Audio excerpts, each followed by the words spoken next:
सब बोलो सियापति रामचंद्र की जय, बोलो सत्य सनातन धर्म की जय।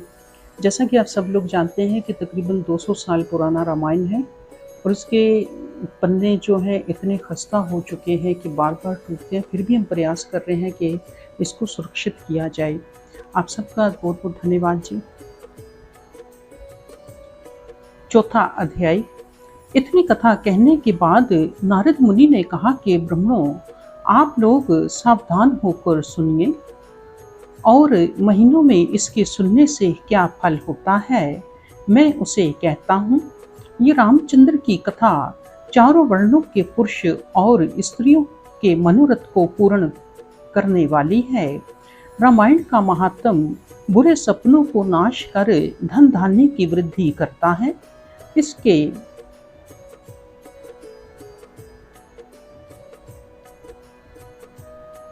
इसके सुनने, पढ़ने और कहने से जिस तरह सब पाप नाश होते हैं, उसके विषय में मैं एक इतिहास कहता हूँ। आप लोग सावधान होकर सुनिए। विंध्या नगरी के वन में कलिक नाम का एक व्याधा रहता था। वो सदा पराया धन और पर स्त्री हरण किया करता था, दूसरों की निंदा करता और प्राणियों को पीड़ा दिया करता था। प्रतिदिन गौ और ब्राह्मणों का वध करना उसका नित्य कर्म था। वो सदा देव के हरण का पाप भी किया करता था। कलिक के इतने बड़े बड़े पाप के जो करोड़ों वर्षों में भी नहीं कहे जा सकते, एक समय वो कलिक महाराज के सामने घूमता हुआ सुबीर नगर में जा पहुंचा। वो धन धान्य से पूर्ण था। उस नगर के सभी स्त्री पुरुष सुंदर वस्त्र और आभूषणों से भूषित होकर आनंद भोग किया करते थे। उस नगर का नजारा बड़ा ही सुंदर था। उसमें सुंदर सरोवर और बने थे, उनमें निर्मल जल भरा था। नगर में सुंदर बाजारें थीं। वो नगर देवताओं के नगर के समान मनोहर था। वहाँ के उपवन में एक बड़ा भारी नारायण का मंदिर बना हुआ था। उस मंदिर पर स्वर्ण के कलश लगे थे। उसे देखकर वो व्याध बहुत प्रसन्न हुआ। उसे विचार किया कि इस नगर में हीरा मोती सोना आदि बहुत है। धन को चुराने की इच्छा करके वो मंदिर में गया। वहां जाकर उसने एक वृद्ध ब्राह्मण को शांत भाव से बैठे देखा। उत्तंक नाम के ब्राह्मण बड़े तपस्वी, दयालु और सदाचारी थे। वे रामचंद्र की पूजा करते और उन्हीं का ध्यान किया करते थे। इनको देखकर कलिक ने विचार किया कि चोरी करते समय ये ब्राह्मण बाधक होगा, इसलिए इसको रात में मारकर चोरी करूंगा। तदनु अनुसार रात के समय हाथ में तलवार लेकर कलिक राम मंदिर में गया और सोते हुए उत्तंक की छाती में पर चढ़ हाथ से उनकी जटा पकड़कर मारने के लिए तैयार हुआ। उत्तंक ने हत्यारे को देखकर कहा कि हे पुरुष, तू मुझे क्यों मारता है? मैंने तेरा क्या अपराध किया है? प्राणदंड तो अपराध करने वाले को दिया जाता है। भले पुरुष बिना अपराध किसी का वध नहीं करते। गुणवान शत्रु का भी वध करना अनुचित है। जो कठोर वचनों को सुनते हुए भी अक्षमा करता है, वही भगवान का भक्त होता है।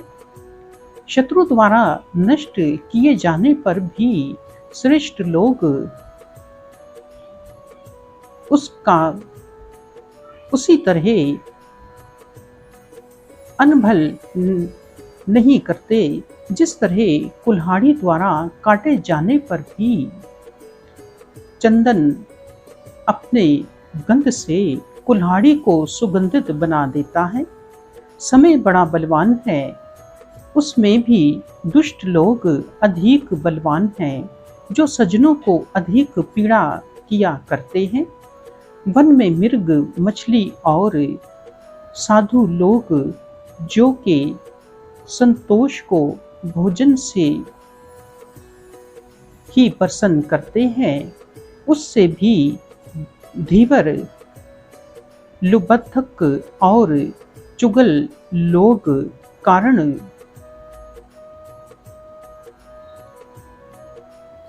बुरे। माया ने अपनी प्रबल से संसार भर को दबा रखा है।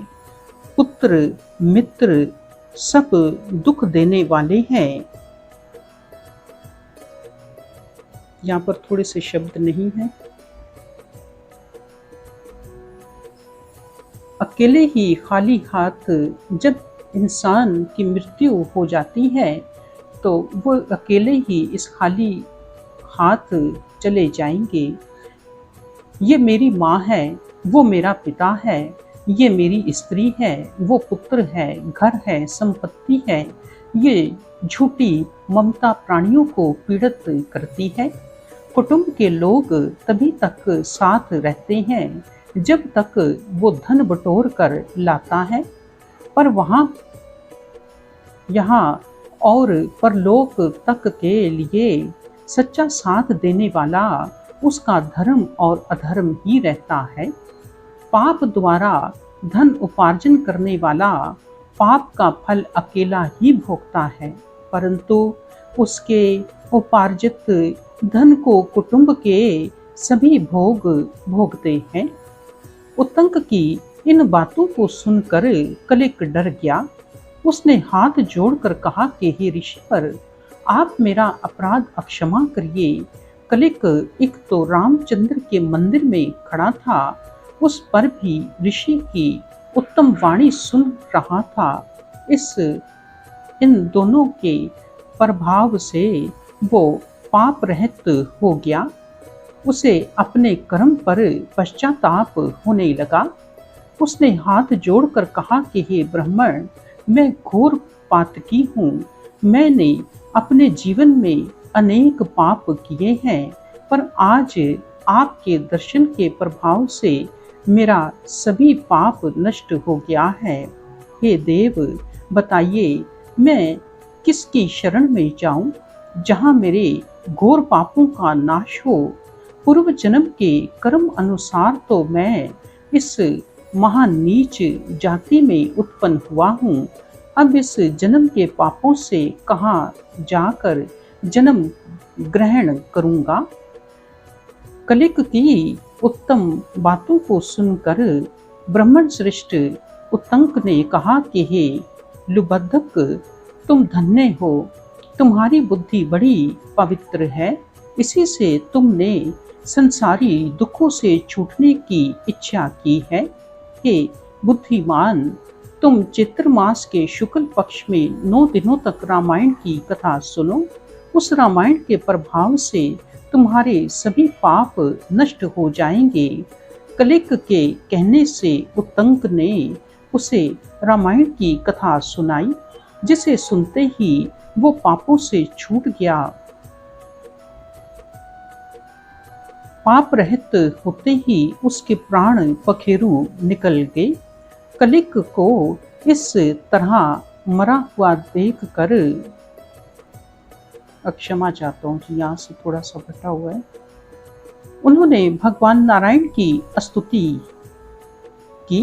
स्तुति करने के बाद वो विमान पर चढ़कर ऋषियों से कहने लगा कि मैं धन्य हूँ और आप धन्य हैं जो आपका दर्शन किया और रामायण की कथा, भगवान श्री रामचंद्र जी की पावन पवित्र कथा को 9 दिनों तक मैंने सुना। हे गुरुदेव, आपके उपदेश को सुनकर रामायण की कथा सुनी। आपकी कृपा से ही मैं जीवन मुक्त होकर भगवान विष्णु के परम पद को पा गया हूँ। हे देव, आपके द्वारा मैं कर्तार्थ हो गया हूँ। आप मेरे अपराध को क्षमा करें और मेरा साष्टांग प्रणाम स्वीकार करें। ऐसा कहकर उसने उत्तंक ऋषि पर फूल बरसाए, उनकी प्रदक्षिणा की और दिव्य विमान पर चढ़कर विष्णु धाम को चला गया।